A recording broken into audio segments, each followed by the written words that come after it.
आप लोगों ने बीते कुछ 2-3 महीनों में एक पॉपुलर कॉमेट को जरूर से सुना होगा जिसका नाम 12 पॉन्स ब्रोक था, जिसे आपने डेविल कॉमेट के नाम से भी जाना था। ये एक पीरियोडिक कॉमेट था जो लगभग 71 सालों में अपनी वापसी करता है। मतलब एक इंसान की लाइफ में एक बार तो ये दिख ही जाएगा। वैसे तो बहुत सारे कॉमेट हैं, इधर उधर घूम रहे हैं, आ रहे हैं, जा रहे हैं, लेकिन मैंने भी इसको कैप्चर करने का प्लान किया था। सोचा तो था कि मैं इस वीडियो को ना दूं, लेकिन मैंने जो भी कोशिश की, अटेम्प्ट किए, क्या रिजल्ट मुझे मिले आपको दिखाना तो बनता है। और मुझे इंस्टाग्राम पे भी मैसेज आए थे कि आपने इसको कैप्चर किया है या नहीं, तो सोचा जो भी रिजल्ट मुझे मिले आपको दिखाए जाएं। लेकिन इस वीडियो में 12 पॉन ब्रोक्स ही नहीं, एक खुशखबरी भी मैं एंड में देने वाला हूँ। ज्यादा बड़ा वीडियो नहीं रहेगा, क्विक वीडियो है, क्योंकि इसकी मैं कोई जानकारी नहीं देने वाला हूँ, डायरेक्ट रिजल्ट आपको मैं दिखाऊंगा। और आज से लगभग 14-15 महीने पहले मैंने 2023 में ZTF कॉमेट को अपने स्मार्टफोन से कैप्चर करके उसका टाइम लैप बनाया था, और वो एक्सपीरियंस मेरे लिए सबसे अच्छा एक्सपीरियंस था किसी कॉमेट के साथ में। ये सेकंड टाइम है जब मैं किसी कॉमेट को ऑब्जर्व कर रहा हूँ। वैसे तो मैंने कॉमेट बहुत सारे कैप्चर किए हुए हैं, जिसमें पेनी स्टार कॉमेट था, उसको भी मैंने रात में देखा है कुछ इस तरह से। ऐसे ही मैं बहुत सारे कॉमेट को देख चुका हूँ अपने टेलीस्कोप से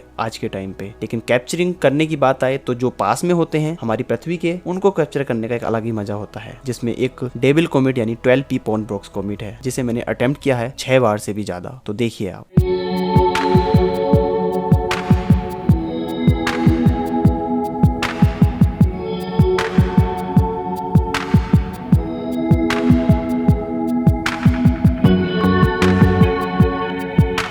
इसको कैप्चर करने का मेरा फर्स्ट अटेम्प्ट था 23 फरवरी को, और उस टाइम पे इसका मैग्नीट्यूड 8 था और लगभग डिस्टेंस होगी इसकी 1.7 एस्ट्रोनॉमिकल यूनिट पर। तो तब मैंने इसको जब देखा तो एक हल्का सा धुंध का हल्का सा डॉट हमें यहाँ पे दिख रहा था, जो एक स्टार था जो लगभग 6 मैग्नीट्यूड पर था, उसके बाजू में था। मतलब कि मैंने अपने फर्स्ट अटेम्प्ट में ही इसको देख लिया था। उस टाइम इसकी ब्राइटनेस कम थी, जिसकी वजह से इसकी अच्छी डिटेल्स मुझे नहीं मिल रही थी। इसके बाद मैंने इसका सेकंड अटेम्प्ट किया 14 मार्च को, जब ये एंड्रोमेडा कॉन्स्टेलेशन की बाउंड्री को पार कर रहा था। तब तक इसका मैग्नीट्यूड लगभग 6 हो चुका था, और जब मैंने इसको कैप्चर किया तो मुझे कुछ इस तरह से मिल रहा था। तब मैंने इसके लगभग 1 घंटे के डेटा को लेना चाहा। वैसे तो ये बहुत तेज मूव हो रहा था, मैंने सोचा टाइम लैप बन जाएगा, उसका 1 घंटे का डेटा को लिया, और मैंने उस दिन इसको लगभग होराइजन लेवल तक, यानी कि जहां पेड़ आ गए थे तब तक मैंने इसको कैप्चर किया। तो तब तक भी ये दिख रहा था। आप इस टाइम लैप में भी देख सकते हैं कि जैसे जैसे ये नीचे जा रहा था, इसकी ब्राइटनेस और स्टार की ब्राइटनेस भी कम हो जा रही थी। मतलब कि ये होराइजन लेवल के नजदीक पहुंचते पहुंचते इसकी जो डिटेलिंग्स हैं उसको हम खो दे रहे थे। फिर पेड़ आ गए, कुछ ऐसा दृश्य हमें मिला।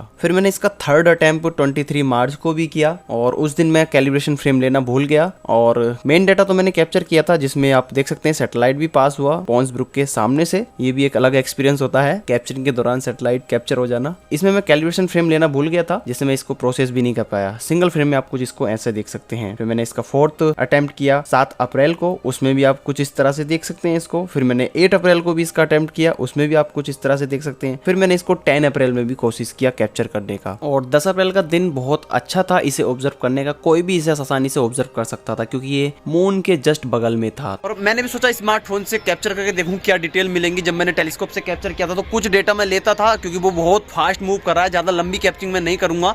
10 मिनट की अगर कैप्चरिंग भी मैंने करी तो उसमें भी मुझे टेलीस्कोप से ट्रेल देखने को मिल सकती है कॉमेट की, अगर उसमें, क्योंकि जब हम प्रोसेस करेंगे तो वो कॉमेट प्रोसेस नहीं हो पाएगा, क्योंकि हम स्टार रेफरेंस से ट्रैकिंग करते हैं, तो वो स्टार को रेफरेंस लेता है, बाकी चीज को प्रोसेस कर देता है। मान लो कॉमेट मूव हो रहा है तो उसकी ट्रेल्स ही यहाँ पे बन जाएगी, और जैसे ही थोड़ा अल्टीट्यूड नीचे आता है उसका, तो ये टेलीस्कोप के सामने ये वाले जो पेड़ हैं, ये किधर गए, ये वाले पेड़ आने लगते हैं, फिर कॉमेट दिखना बंद हो जाता है। जैसे कि मैंने वीडियो में आपको दिखाया है, कुछ फ्रेम्स में आपको यहाँ पे दिखा रहा हूँ, कॉमेट बिल्कुल दिख रहा है हमारे फ्रेम में, लेकिन वो पेड़ों के कारण फिर छुप जाता है उसके पीछे से।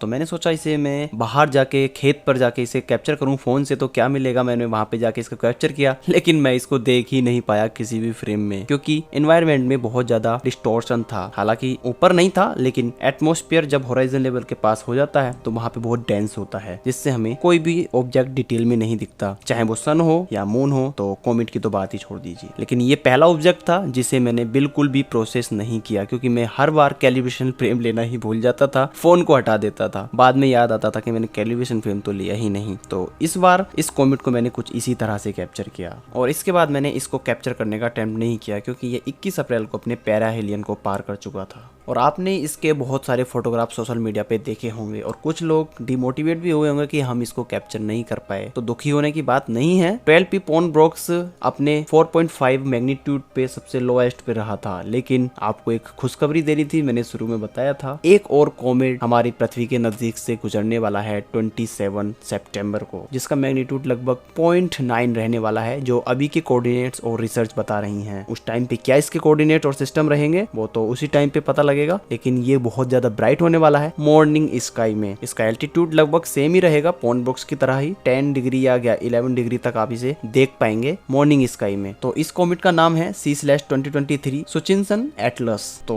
इस कॉमेट को भी नोट कर लीजिए। और इस कॉमेट के जो कोऑर्डिनेट आज बताए जा रहे हैं, अगर आगे भी यही कोऑर्डिनेट रहे तो ये one of the brightest comet रहने वाला है 27 सितंबर 2024 को। तो ये न्यूज मुझे भी सुन के काफी अच्छी लगी। अगर ये इसी मैग्नीट्यूड पे रहा तो हम इसे बिना किसी टेलीस्कोप के अपनी नंगी आंखों से मॉर्निंग स्काई में तो देख ही सकते हैं। ये बहुत कम मैग्नीट्यूड होता है। और इस सुचिनसन एटलस कॉमेट को मैंने अभी भी कैप्चर किया है सिंगल फ्रेम में। आप देख लीजिए, कुछ इस तरह से दिख रहा है, एक डॉट के रूप में हमें दिख रहा है। तो देखते हैं आने वाले समय में हमें ये किस तरह से दिखता है। तो ये वीडियो को बनाने का मकसद यही था कि मैंने जो भी अटेम्प्ट किया वो आपके सामने साझा किया मैंने, जिससे आपको पता लगे कि किस तरह से सारी चीजों को किया जाता है। मैंने कई बार इसको अटेम्प्ट किया, लगभग 6 बार मैंने पॉन्स ब्रोक को कैप्चर करने का कोशिश किया, लेकिन हर बार मेरे साथ पता नहीं समय खराब था क्या था, मैं कैलिब्रेशन फ्रेम लेना भूल गया, जिससे मैं इसको प्रोसेस नहीं कर पाया। तो चलिए, जो भी रिजल्ट थे मैंने आपको दिखाए, यानी ट्रुथ आपको दिखाया, सच्चाई आपको दिखाई। तो इसी तरह के कंटेंट आपको देखने हैं तो अपने चैनल को सब्सक्राइब करके रखो, फ्यूचर में कमाल के कंटेंट आने वाले हैं। तो चलिए, आज की वीडियो में इतना ही था और रेडी रहिए नेक्स्ट कॉमेट के लिए जो सितंबर में आने वाला है। वैसे तो इवेंट्स अब स्टार्ट होने वाले हैं बहुत ज्यादा, मिल्की वे सीजन भी आ चुका है, गैलेक्सी सीजन चल ही रहा है। तो लगे रहिए अपने टेलीस्कोप को लेकर आसमान की गहराइयों में। तो मिलेंगे किसी एक नई एस्ट्रो फोटोग्राफी वीडियो में, तब तक के लिए थैंक यू, जय हिंद, वंदे मातरम।